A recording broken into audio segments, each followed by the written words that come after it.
This is The Allusionist, in which I, Helen Zaltzman, during the year 2022, have brought you the surprisingly long history of the name Tiffany, the surprisingly short history of Fiona. We considered the lexicons of Buffy the Vampire Slayer and Golden Age detective fiction. We met the protest vote rhinoceros, and there was a quiz all about animal etymologies, and a tranquillusionist about Australia's big things. We dug into the terms rainbow washing and queer baiting and bork, and we went deep into the multilingual warning message inside a Kinder Surprise egg. And now, I've been saving things up all year, and now it's time to smash open the piggy bank to play the annual parade of bonus bits.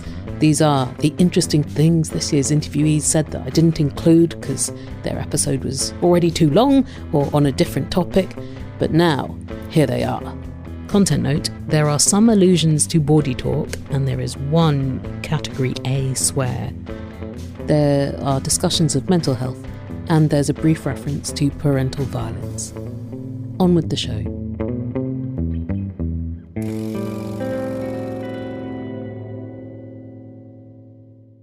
On the In Character episode, Jing Tsu talked about how Chinese writing systems dealt with the challenges of new technologies like telegraphy having been designed for European writing systems.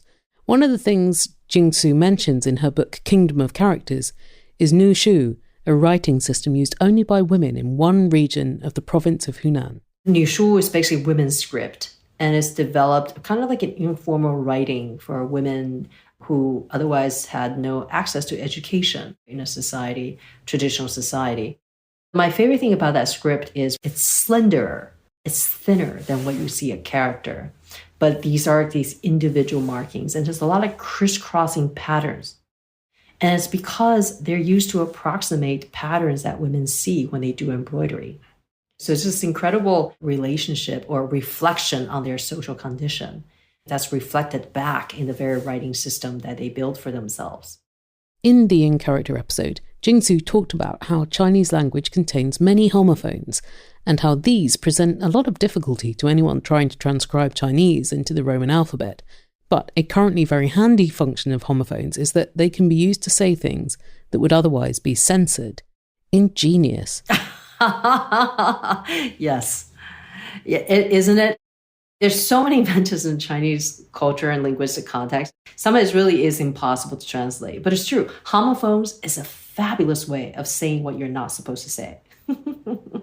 For instance, there's the larger rubric for describing these kind of internet anti-authoritarian or evasive slangs. It's actually called 草泥马, which is actually a grass mud horse. Of course. Now, yes, but those three put together is actually to approximate the homophones for screw your mother. So wow. It's not coincidental that it's used to describe, what would you call it, like kind of underground use of Chinese characters. Yeah, to escape authoritarian control. Incredible. Language games almost like instinctive for any Chinese speaker. There's this endless wordplays in Chinese language. It's quite remarkable. Morénike Giwa Onaiwu appeared on the episode about moving away from the term Asperger's syndrome, and we discussed the vocabulary around autism. I asked her how she feels about the term neurodiversity. My thoughts on this are evolving. Initially, before maybe a couple of years ago, I would have said that it's a term that I love and I think is important. And I do use it quite a bit. Neurodiversity is a term that was really meaningful to me when I first learned of it. And its similarity to biodiversity. And I feel like there's a lot of really profound concepts within it. But I do understand that there's nuances and there's complexities. And I have noticed that it's been co-opted. To a lot of people, it's another code word for autism or autism and ADHD.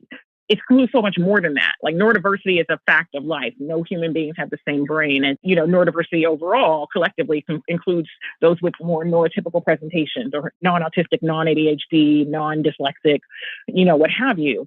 Judy Singer created neurodiversity and she has kind of clarified what she meant versus what it's kind of come to mean colloquially. Australian sociologist Judy Singer came up with the term neurodiversity in her thesis published in 1998.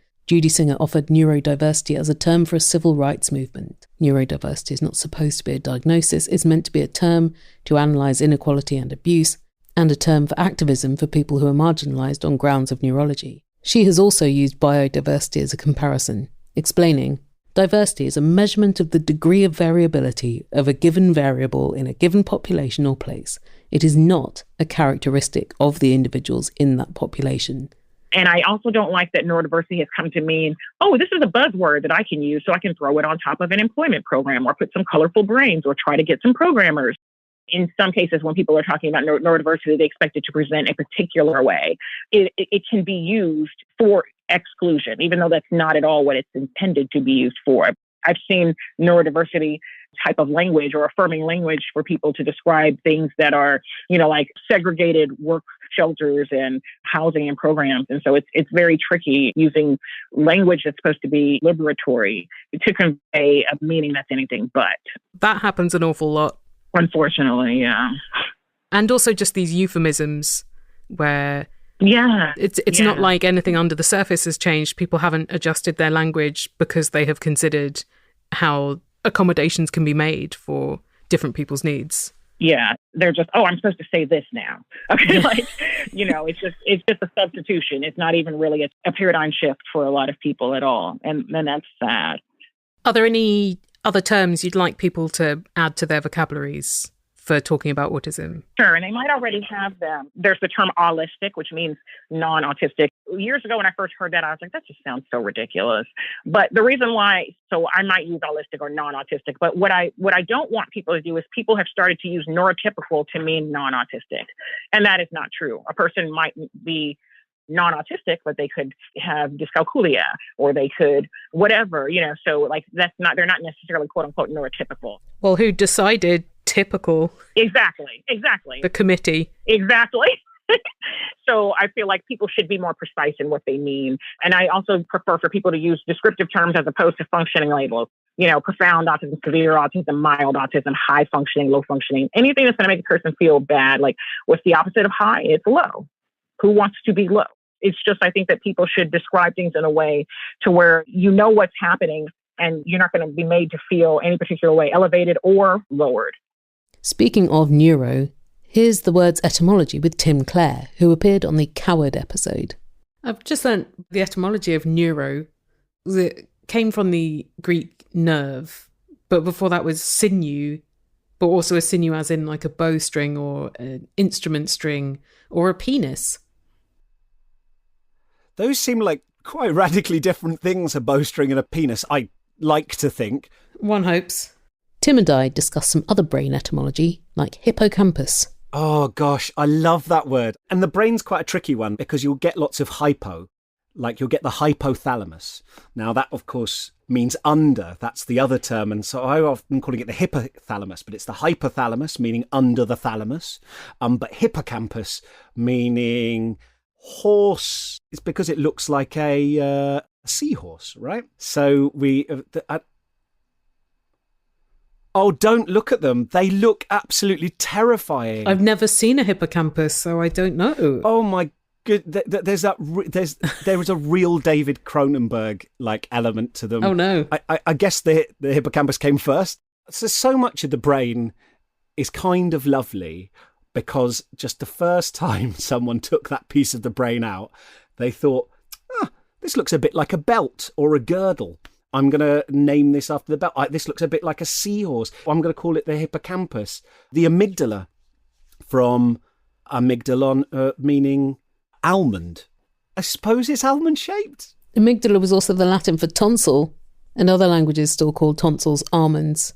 Really? Wow. I guess they are like almonds as well. Yeah.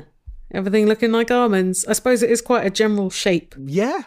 In the episode Coward, Tim, Clare and I talked about the origins of the terms anxiety, angst, cowardice, and I brought up the etymology of worry. It was originally strangle or kill by biting the throat, which we kind of have as still like dogs worrying cattle. And it was only relatively late in the 1800s that it meant to trouble someone or for someone to feel troubled. We still have that sense of worrying as being a kind of gnawing or a terrier worrying at a rat's throat or something like that. And it's a lovely metaphor, isn't it? Because it speaks so much to what we do when we worry, which is to gnaw at a problem over and over, to try and wear it down. And the sense that worrying is an active process, that it's still a verb. Anxiety is a state, isn't it? Or a diagnosis or a condition. Worrying is active, and there's often built into that this implication that if I just worry at this enough, I might solve it. I might be able to fix the problem. I might be able to find a new solution. It's an expression of care in some cases. Yes.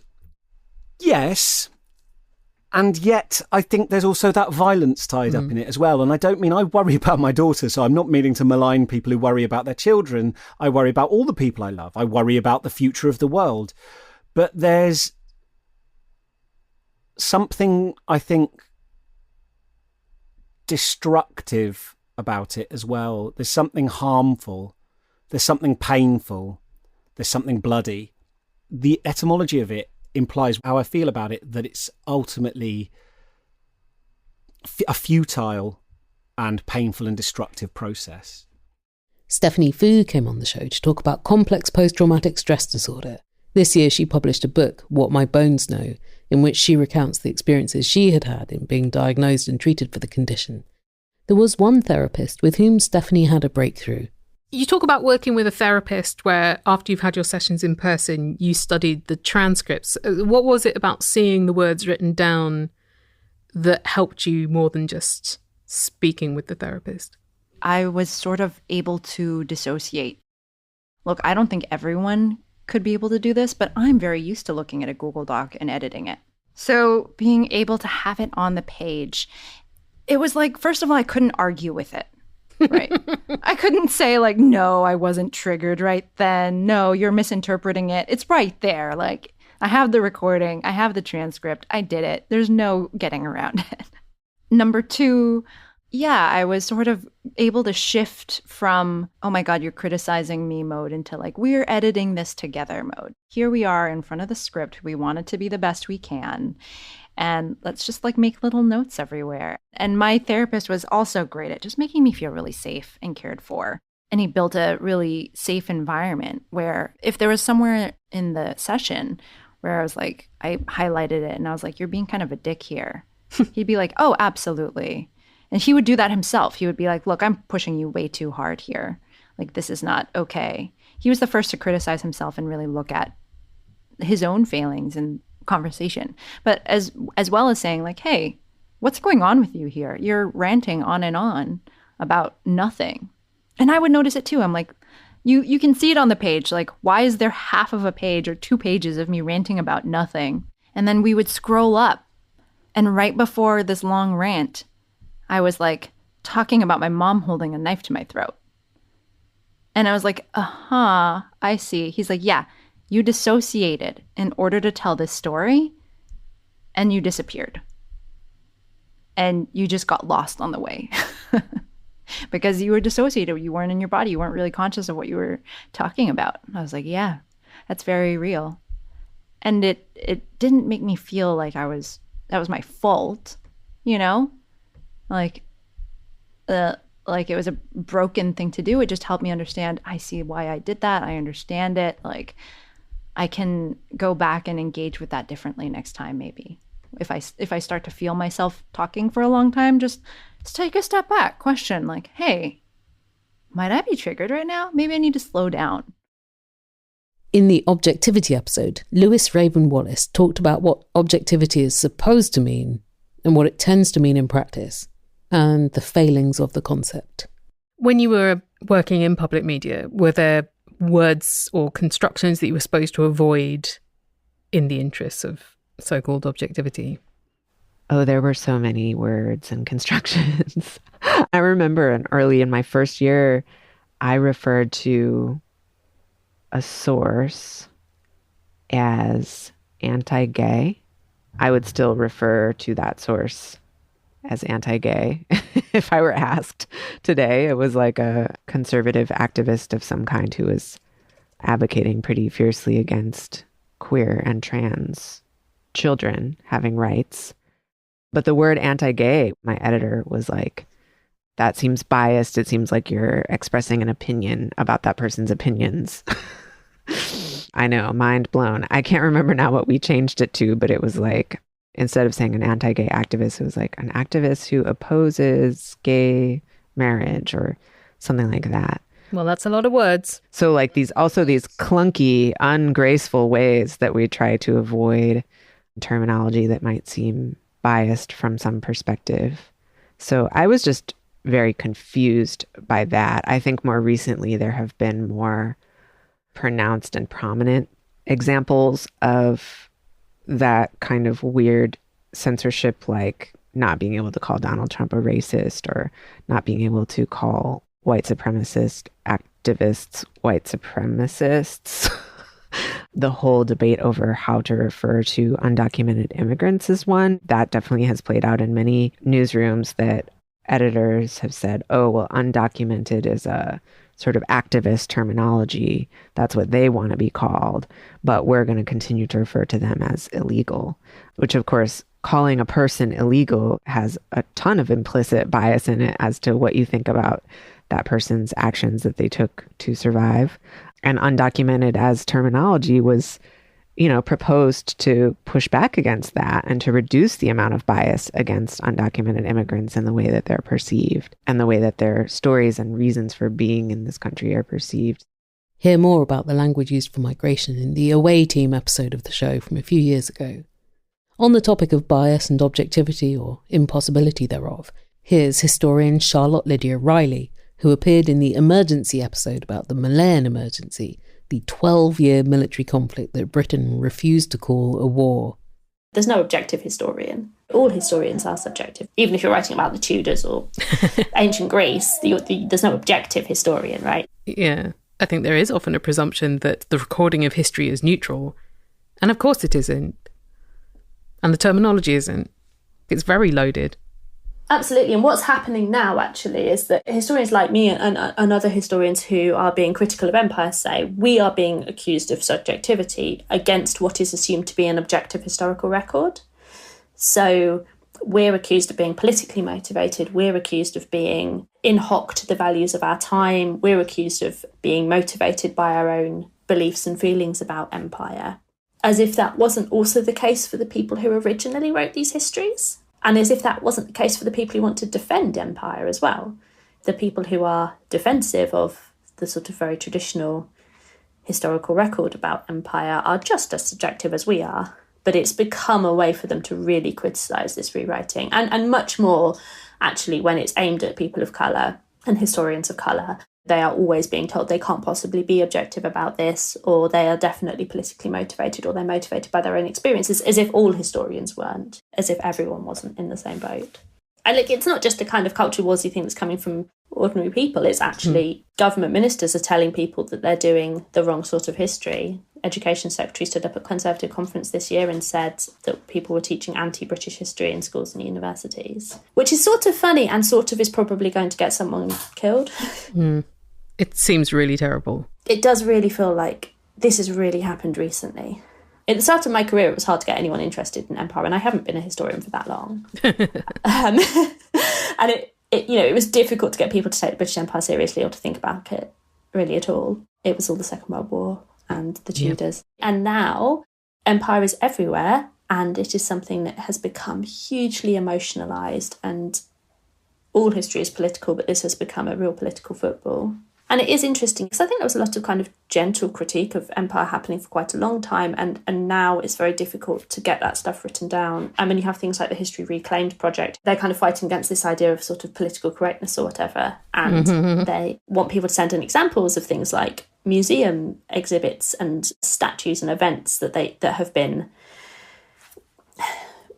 tempered or had extra description added or been kind of worked on by historians to make them more critical of imperialism.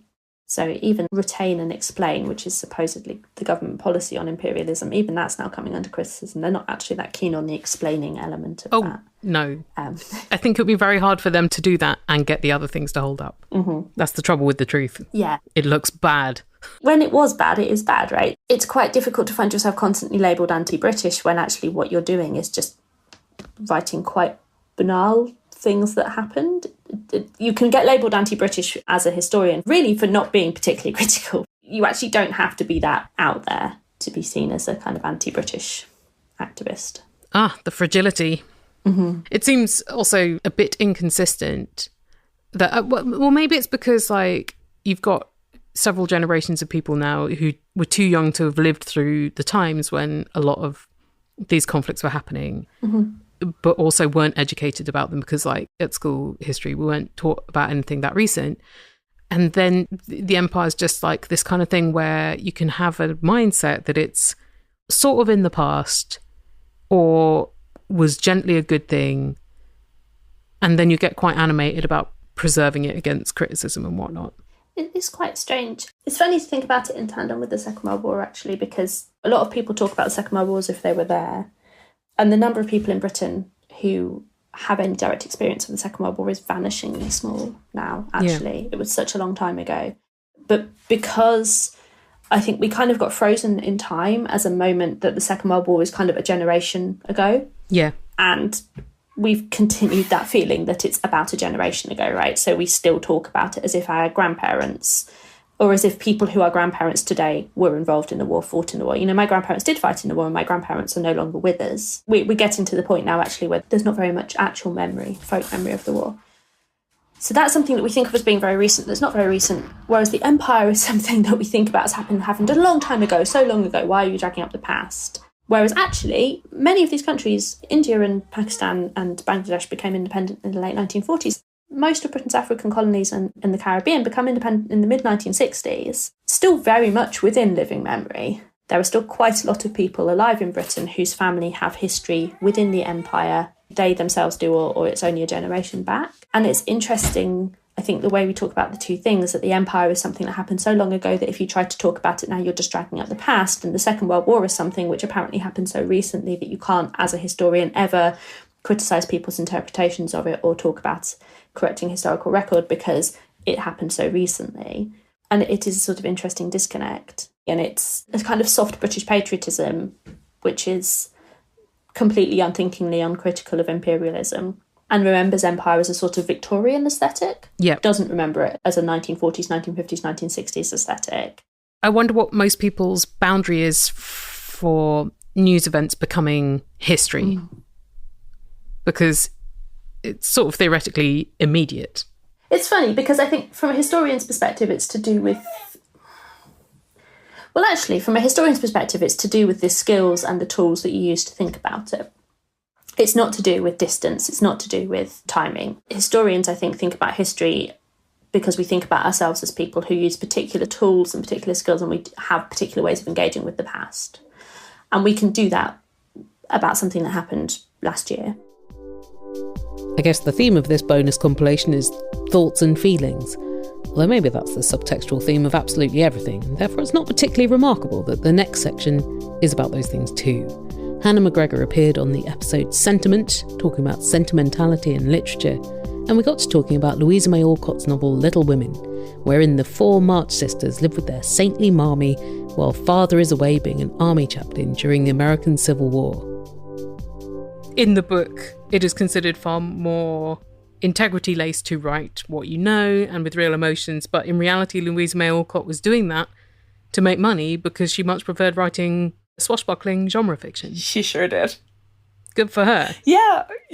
It's a great example of a version of a common genre form that has endured specifically because it was actually really messing with the genre at the time. This is a constant challenge for literary scholars, that a lot of the texts that endure are actually the outliers, and that we actually spend very little time talking or thinking about books that were the mainstream in their historical moment. But it was absolutely this weirdo lesbian being told by her publisher there's a lot of money in girls' fiction, and her being like, okay, fine, I'm a working writer. I'll write some girls' fiction. Here's some girls' fiction.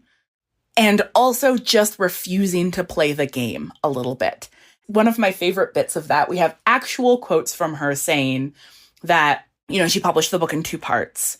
And For the second part, everybody wanted Jo to end up with Laurie because that's the conclusion of the sentimental arc. And because Jo was based on her, she was like, no, Jo isn't going to end up with anybody. Jo wants to be a writer. And if you're going to be a woman and a writer, you can't get married because there's no space for your career if you're running a household.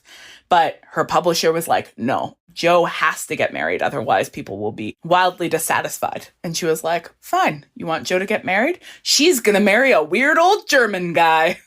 I'll show you wild dissatisfaction. It's everyone's marriage in this book. And Laurie's going to marry her horrible little sister. Yeah. It's a real fuck you to the expectations. Still feel a bit sore about how all that turned out. And they're going to set up a boys' school. How empowering. I think it's such an interesting example of somebody who is so obviously bucking against the restrictions of what they can say in their moment. There are these genre expectations being forced upon her, and there's her very practical desire to write a book that will make her money. And then there's that attempt to just, sneak in something that sort of just says no to all of those expectations. When you were describing the tropes of sentimental fiction of the 19th century, the other example that I thought of was what Katie did, where you've got, a bit similar to Jo in Little Women, a sassy, naughty female lead, but then she is kind of fully converted into the sentimental with a spinal injury and the counsel of her beatific disabled cousin. Yes, absolutely. And I mean, that is an important part of the sentimental education that a lot of these girls undergo, right? That Jo becomes better because of Beth's illness. You sort of encounter this perfect paragon of sentimentality who has to be dying because there is nothing more perfect that a woman can do than die. Truly the purest way for us to exist is to die. And we still see this, up to the present day, like repeated in contemporary culture. The dead wife is the perfect wife. Except in Rebecca. That's why Rebecca's an interesting Gothic. The Gothic, the dead wife is a sinister presence. In the sentimental, the dead wife is the perfect wife. There's a really interesting trend in scholarship recently about sentimental novels, pointing out that while the goal of the sentimental narrative is the emotional maturity of our heroine, the story becomes deeply boring the second she becomes mature, because the emotionally mature heroine doesn't do anything. And so we spend a lot of time in the childhood. We dwell in the childhood because that's when the narrative is interesting. That's when she can actually go out and do things. But she's got to become a marmee at some point. Otherwise, she has not sort of reached her conclusion. Marmee or death. Marmee or death. That's it. Her conclusion. What's it they say in Never Let Me Go? Completed. Yes, exactly. There's two ways that a woman can become completed, and that is that she either becomes a marmee or dies. Either way, desexualized, a life lived in sacrifice and deference to others. Yes, all of the above. Anger, present but contained. Yeah, and within this sort of imagination of what is possible for women, we then have to have like institutions and systems that punish or manage women who refuse to fit into those molds, right? So we've got hatred of the spinster, the suspicion of the spinster. We've got the long history of institutionalizing women for hysteria because they refuse to fit into these molds. So we've got ways of managing all of these unruly bodies that aren't willing to either die or become a marmee. Jolenta Greenberg and Kristen Meinzer talked on the self-help episode about the things they've learned from living by various self-help books on their podcast By the Book. I asked them what they think about the term life hack, which came out of hack being used in computing as a solution that might be a little unorthodox and perhaps cruder than usual, but probably quicker, like chainsawing a path directly to the centre of the hedge maze. Life hack is attributed to technology writer Danny O'Rourke in 2004, he meant it to denote the kinds of little bits of script that programmers would write to make their daily lives easier, programs to help them remember household chores or loved ones' birthdays. Whereas now, life hack will mean things like turning toilet rolls into all kinds of storage or decorative items, or making mashed potato out of crisps, which seems more hassle than mashing a potato to me. And a lot of the life hacks are just fairly standard tips. So why do they get called life hacks? I think it's a way to get men to read self-help books. and it's also, the language of a lot of social media too. Just like, oh, we don't want to actually have to work for this, but watch this 30-second TikTok video to find a hack for this.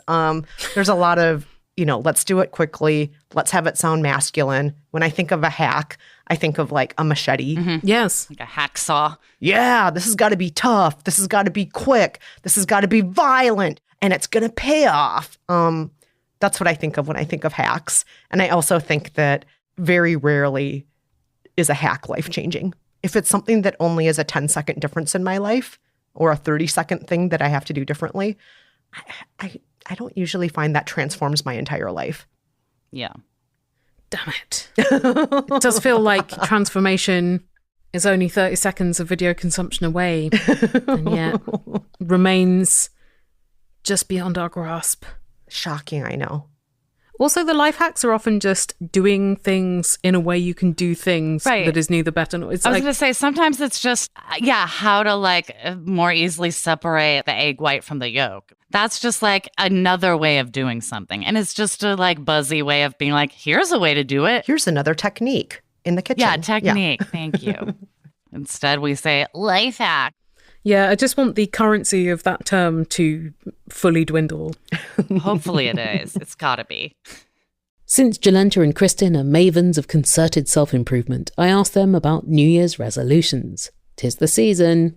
I've definitely not made any resolutions since we've been making by the book, because living by self-help books is like making a new resolution every time you sort of sign up for one. That's intense. So I've sort of let myself off the hook when it comes to the actual New Year's resolution. Yeah, I don't really need New Year's resolutions. See how happy and well-adjusted she is? I'm good. No, not because I'm happy and well-adjusted, but New Year's resolutions they seem so fraught. And the whole idea of new year, new you, what's bad with old me? And so many people, they just fail at their New Year's resolutions. It's just because most people aren't clear and specific and attainable when it comes to their goals. And so a lot of them also just feel very punitive. Very few people are making resolutions that sound fun. Right. Why don't we make resolutions that aren't really about punishing ourselves? That aren't about cutting out sugar. Yeah. Why don't you add something? Yeah. A goal I came up with was mid-year this year. I'm like, I'm going to listen to celebrity memoirs while I walk and just see how many I can get through. And see, that's my kind of resolution. It's it's not necessarily at New Year's. And it's this is a fun thing to do. I'm resolving to do something kind of fun this year, I've made two in adult life that have really stuck. One was to keep a spreadsheet of every book I finished, which was to get myself reading more. I've been keeping it for 12 years. And the other was not to click on any Daily Mail links. And both of those have gone great. I love that second one. Yeah. Yeah. Tremendous. Yes, love it. Love it. Both these resolutions of mine have been going strong for more than a decade. The resolution I made at the start of this year was to spend more time with Allusionist listeners. And I did. I set up the Illusiverse Discord, and we have the live streams, and the Allusionist patrons hang out, and it's been really lovely. In my opinion, 10 out of 10 New Year's resolution outcomes. If you would like to join us, you would be ever so welcome. Go to theallusionist.org/donate.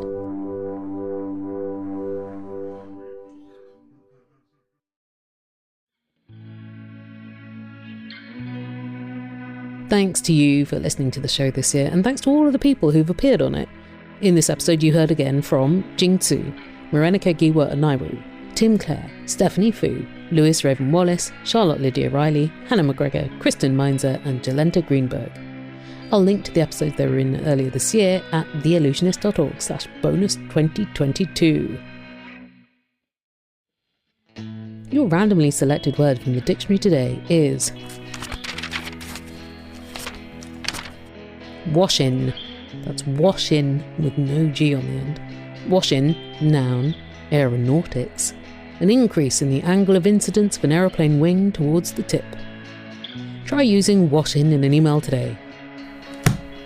This episode was produced by me, Helen Zaltzman. Martin Austwick makes the original music for The Allusionist. Hear his compositions via palebirdmusic.com and as Palebird on Bandcamp. Our ad partner is Multitude. Thanks to Amanda and Carly for their work on behalf of the show this year. To sponsor an episode in 2023, contact them at multitude.production/ads. This is the last Allusionist episode of 2022. The show will return with new episodes mid-January 2023. And in the meantime, stay in touch by finding Allusionist Show on Facebook, Instagram, YouTube and Twitter. And you can hear or read every episode, get links to more information about the topics, and donate to the show and join the Allusiverse community. And see the full dictionary entries for the randomly selected words at the show's forever home, theallusionist.org.